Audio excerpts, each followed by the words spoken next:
Okay. Sometimes you have a big companies and they talk with a lot of partners, or they have a lot of employees, or they have a lot of vendors. It can be a franchise. It depends what kind of company it is.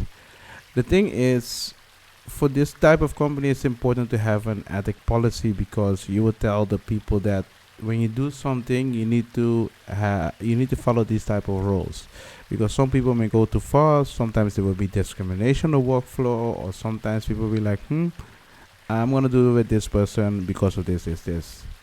And the problem with that is it can create problem in the future for the company. So you can create this type of rules, or you can create this type of policy in order to tell the people, hey, listen, when you deal with this situation, you need to do it like this, because it can affect the company in the future or not. It can damage the reputation of the company. So this is an ethics policy. It's a really good one. And when you look at this, you can just fill it in and fill your own thing in it.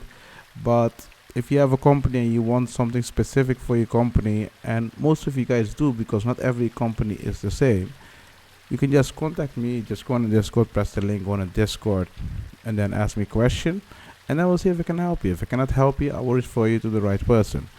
But if you have a company, if it's big or if it's getting bigger, make sure you think about the ethics policy, because the more people you have working for you, the more you start to realize, hey, I need to keep control over this and that. And when people do business on behalf of my company, I wanted to do it correct. So that's the technically the goal of the ethics policy. That's how you need to see it.